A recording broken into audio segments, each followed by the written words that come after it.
Hello students, welcome to civil staff Himachal and your mains current affairs series, जिसमें आज हम discuss करेंगे India and Vietnam के relations को।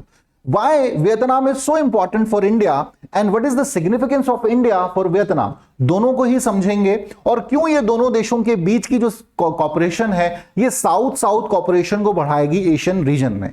ऑलराइट, तो सबसे पहले बात करते हैं हम वियतनाम के कंटेक्स्ट में। देखिए, वियतनाम जो है एक लीडिंग नेशन है साउथ ईस्ट एशिया का, और अगर इंडिया की एक्ट ईस्ट पॉलिसी को India wanted to implement effectively, so here Vietnam can play an important role. Other than this, ASEAN में अगर अपनी पकड़ को इंडिया मजबूत करना चाहता है, so again Vietnam is going to help India a lot. Now let us talk about Vietnam national interest in India. In South China Sea, China is overpowering the whole region, which is also a threat for the national security of Vietnam.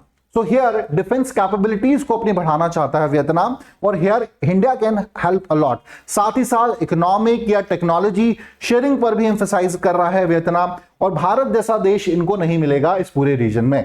सो दोनों ही देशों का national interest है एक दूसरे के प्रति, और China को काउंटर करना एक बहुत बड़ा रीजन इसमें हो सकता है ना। सबसे पहले डिस्कस करेंगे कि भाई क्यों अभी रिसेंटली खबरों में रहे हैं दोनों देश। सो एक लेटर ऑफ इंटेंट साइन किया है इंडिया एंड वियतनाम ने रिसेंटली ही। अब ये लेटर ऑफ इंटेंट क्या होता है? Letter of intent is a kind of document which is considered an initial commitment between two parties. ठीक है, तो अभी digital field of digital media and technology के क्षेत्र में, ठीक है, इन्होंने जो है एक लेटर ऑफ इंटेंट साइन किया है। नाउ इसके अलावा बात करें तो 2020 में ही दोनों देशों के डिफेंस मिनिस्टर जो है आपस में मिले, और डिफेंस इंडस्ट्री की कैपेबिलिटीज को कैसे बढ़ाया जा सकता है इस पर डिस्कस किया गया है। Now let us talk about the key points of letter of intent. तो सबसे पहला इसमें बात की गई है कि भाई इंफॉर्मेशन एंड एक्सपीरियंस को शेयर किया जाए। इंडिया अपना एक्सपीरियंस और इंफॉर्मेशन जो है वियतनाम के साथ शेयर करेगा, ताकि अपनी साइंस, टेक्नोलॉजी को, इंजीनियरिंग को और ज्यादा वियतनाम भी आगे बढ़ा पाए। Other than this, new technologies जो भी इनिशिएट हो रही हैं इंडिया में, और इससे संबंधित जो भी चैलेंजेस हैं उनको भी शेयर करेगा इंडिया वियतनाम के साथ। साथ ही साथ इंडिजिनियसली बिल्ड करेगा 5G नेटवर्क को इंडिया, और उसे फर्दर शेयर करेगा वियतनाम के साथ। तो ये बेसिकली लेटर ऑफ इंटेंट में डिस्कस किया गया है। अब थोड़ा सा बात करेंगे बैकग्राउंड के बारे में कि भाई कहां से शुरुआत होती है इंडिया और वियतनाम के रिलेशंस की। इंडिया रिसीव इंडिपेंडेंस इन 1947, और इनिशियली हमारा कोई ऐसा गोल नहीं था कि हम साउथ ईस्ट नेशंस के साथ कोई संबंध बनाएं, बिकॉज इंडिया की प्रायोरिटी यही थी उस समय कि भाई जो बड़े आपकी पावर्स हैं उनके साथ हम रिलेशंस, उनके साथ हमारे संबंध अच्छे रहें।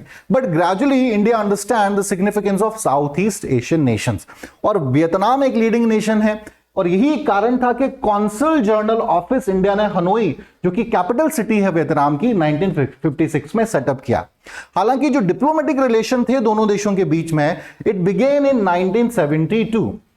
एक इंपॉर्टेंट इवेंट हुआ है आपके, ठीक है, कोल्ड वॉर पीरियड में, US Vietnam war in 1967। In this war many nation supported USA, but India here come forward to support Vietnam. वहां के लोगों के साथ सिंपैथी जाहिर की है, ठीक है, और खुलकर वियतनाम को इंडिया ने उस समय सपोर्ट किया था। और साथ ही साथ इंडिया की जो 1991 की लुक ईस्ट पॉलिसी है उसको वियतनाम ने 1991 में वेलकम किया कि भाई आप हमारे साथ भी रिलेशन बनाइए, एहसान के साथ संबंधों को बनाइए, या किसी और साउथ ईस्ट नेशन के साथ रिलेशंस को बनाइए, we don't have any problem, और आप अपने कॉपरेशन को जरूर बढ़ाएं। इसके अलावा 15 सालों के बाद 2016 में हमारे prime minister Narendra Modi visited Vietnam. ये 15 सालों के बाद ये इवेंट हुआ। अब ये इंपॉर्टेंट क्यों था? इंपॉर्टेंट इसलिए था कि भाई 2014 में हमारी फॉरेन पॉलिसी में कुछ तब्दीलियां आई थी। हमने इसमें नेबरहुड फर्स्ट पॉलिसी को इंट्रोड्यूस किया है, ठीक है, एक्सटेंडेड जो नेबर्स हैं उनके साथ रिलेशंस को कैसे बढ़ाना है। इसके अलावा अपनी act east, look east policy को कन्वर्ट कर दिया एक्ट ईस्ट पॉलिसी में, और इन सभी पॉइंट्स को ध्यान में रखते हुए Vietnam become an important partner for India. तो 2016 में नरेंद्र मोदी जी विजिटेड एन एक स्ट्रेटेजिक पार्टनरशिप को उन्होंने वहां पे इनॉग्रेट किया कि दोनों ही देशों के बीच में स्ट्रेटेजिक पार्टनरशिप को बढ़ावा दिया जाएगा। चलिए, नाउ एरिया ऑफ कॉपरेशन पे आते हैं। भाई किन एरियाज पे दोनों देश कॉपरेट कर रहे हैं? First of all talk about the strategic partnership. तो जैसा अभी डिस्कस किया, 2016 में इनिशिएट किया था आपके स्ट्रेटेजिक पार्टनरशिप को दोनों देशों के बीच। इंडिया ने इस कंटेक्स्ट में इंडो पैसिफिक ओशन इनिशिएटिव को इनिशिएट किया, which is the part of Sagar initiative, ताकि रीजनल कनेक्टिविटी को बढ़ाया जा सके, एक रीजन में एक बैलेंस ऑफ पावर बना सके। देखिए सागर इनिशिएटिव की बात करें या इन सभी देशों की बात करें या इंडिया भी इस पे इंक्लूड है, तो सभी देशों की एक सोच है कि भाई oceans are open for all. ठीक है, ऐसा नहीं है कि सभी देशों की पीस और प्रोस्पेरिटी डिपेंड्स ऑन ओशंस, तो उसका फायदा सभी को मिलना चाहिए इक्वली। ठीक है, सो इंडिया इसको प्रमोट करता है। इसके अलावा एशियान ने भी इंडो पैसिफिक एक आउटलुक जाहिर किया, ठीक है, जिसमें उन्होंने कहा कि एक रीजनल कनेक्टिविटी होनी चाहिए इंडिया और सभी एशियन नेशंस के बीच या साउथ ईस्ट नेशंस के बीच, ताकि एक रीजनल स्टेबिलिटी बनी रहे, स्पेशली काउंटर करने के लिए चाइना की जो हेगेमनी लगातार इंडियन ओशन रीजन और साउथ चाइना सी में बढ़ रही है। नाउ ट्रेड रिलेशंस पे, इकोनॉमिक रिलेशंस पे आएंगे। सो इकोनॉमिक रिलेशंस में सबसे पहला है ASEAN Indo free trade agreement. ASEAN और इंडिया के बीच एक एफटीए साइन हुआ था आपके 2014 में। ठीक है, 2014 में ये साइन किया गया था और इसमें ये कहा गया कि भाई जो आपकी ड्यूटीज हैं डिफरेंट गुड्स पर, उनको 76.4% जो है कम किया जाएगा, ताकि सभी देश आसानी से इंडिया के साथ ट्रेड कर पाए। ऑलराइट, इसके अलावा वियतनाम के साथ इंडिया ने क्विक इंपैक्ट प्रोजेक्ट शुरू किया है फॉर वाटर रिसोर्सेज मैनेजमेंट। जो भी वाटर रिसोर्सेज से संबंधित प्रॉब्लम्स वियतनाम फेस कर रहा है उसको रिजॉल्व करने में India is going to help a lot Vietnam. Alright, now talk about trade relation. देखिए दो देशों के बीच के संबंधों को बेहतर करने के लिए ट्रेड जो है एक बहुत इंपॉर्टेंट रोल प्ले करता है। तो अगर हम दोनों देशों के ट्रेड की बात कर रहे हैं, सो इट इज बायलैटरल जो ट्रेड है इट इज 11.12 बिलियन एनुअली, जो कि काफी ज्यादा बड़ा है और लगातार इसको और बढ़ाने की वियतनाम बात कर रहा है, टेक्नोलॉजी शेयरिंग के माध्यम से या डिफेंस कैपेबिलिटीज को और बढ़ा के। ऑलराइट, इसके अलावा इंडिया का अकेला जो एक्सपोर्ट वियतनाम में है that is around 4.99 billion. It shows the significance of Vietnam in south east Asia. Bharat के लिए क्या सिग्निफिकेंस है। ऑलराइट, नाउ डिफेंस कॉर्पोरेशन पर आएंगे। तो अभी 2020 में ही दोनों देशों के डिफेंस मिनिस्टर्स मिले, लास्ट ईयर 2020 में। ठीक है, और उसमें क्या है कि भाई डिफरेंट जो आपकी डिफेंस इंडस्ट्री की कैपेबिलिटीज हैं उसको कैसे बढ़ाया जा सकता है। आर्म्स एंड और एम्युनिशन शेयरिंग की बात की है, काफी आर्म्स एंड एम्युनिशन खरीदना चाहता है Vietnam, specially south China Sea में। जब से हेगेमनी बढ़ी है आपकी चाइना की, तो ये डिफरेंट आपके साउथ ईस्ट नेशंस इनसिक्योर हुए हैं। सिर्फ वियतनाम ही नहीं है जो डिमांड कर रहा है, इसमें फिलीपाइंस है, इंडोनेशिया भी है, वो भी इंडिया से मिसाइल्स की डिमांड कर रहा है। वियतनाम पे आते हैं। So Vietnam is demanding Akash missile, BrahMos missile और साथ ही साथ ध्रुव एडवांस लाइट हेलीकॉप्टर्स की भी डिमांड की है। ठीक है, ब्रह्मोस मिसाइल देने की तो डील भी चल रही है। फाइनली जल्दी ही ब्रह्मोस मिसाइल शायद जो है हम प्रोवाइड कराएंगे आपके वियतनाम को। ऑलराइट, इसके अलावा पेसिक्स एक्सरसाइज होती है आपकी naval exercise between the navy of India and Vietnam. Now cooperation in multiple फोरा पर आते हैं। ठीक है, सो आपके डिफरेंट इंटरनेशनल प्लेटफॉर्म्स पर वियतनाम सपोर्ट करता है इंडिया को, चाहे यूएनएससी की मेंबरशिप की बात हो या न्यूक्लियर सप्लाई ग्रुप की मेंबरशिप की बात हो, यहां वियतनाम सपोर्ट कर रहा है इंडिया को। साथ ही साथ ईस्ट एशिया समिट हो, मेकांग गंगा कॉर्पोरेशन है, इन प्लेटफॉर्म पर भी दोनों देश जो है मिलकर काम कर रहे हैं इन प्लेटफॉर्म्स के माध्यम से भी। सो कहीं ना कहीं कनेक्टिविटी दोनों देशों के बीच की बढ़ रही है लगातार, which is good for both. मैंने कहा ना एक साउथ साउथ कॉर्पोरेशन होना बहुत जरूरी है, क्योंकि साउथ एशिया का एक लीडिंग नेशन है इंडिया और साउथ ईस्ट एशिया का एक लीडिंग नेशन है वियतनाम।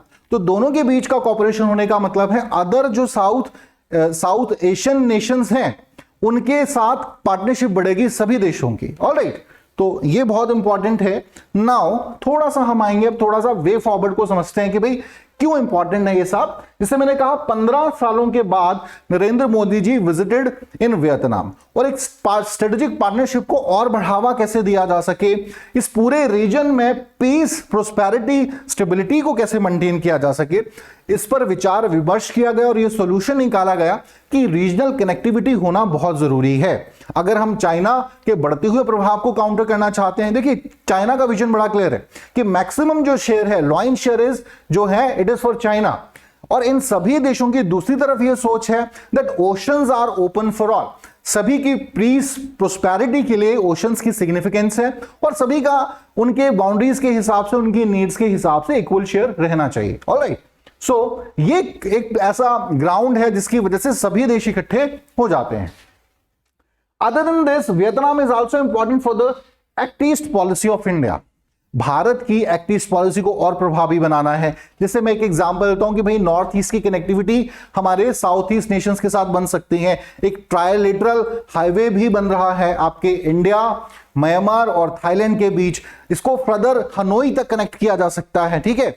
या आपके एयर बबल्स बनाए जा सकते हैं जिसमें एक passage, safe passage Vietnam to India किया जा सकता है। ऑलराइट, तो ये कुछ है जिससे एक्ट ईस्ट पॉलिसी और प्रभावी भारत की होगी। नाउ सबसे इंपॉर्टेंट इसमें Sagar initiative. Now Sagar initiative क्यों इंपॉर्टेंट है? बिकॉज सागर इनिशिएटिव के माध्यम से India wanted to connect with these all nations, alright, ताकि मैरीटाइम सिक्योरिटी, मैरीटाइम इंटरेस्ट सभी सुचारू रूप से, इफेक्टिव रूप से जो है वो लागू हो पाए।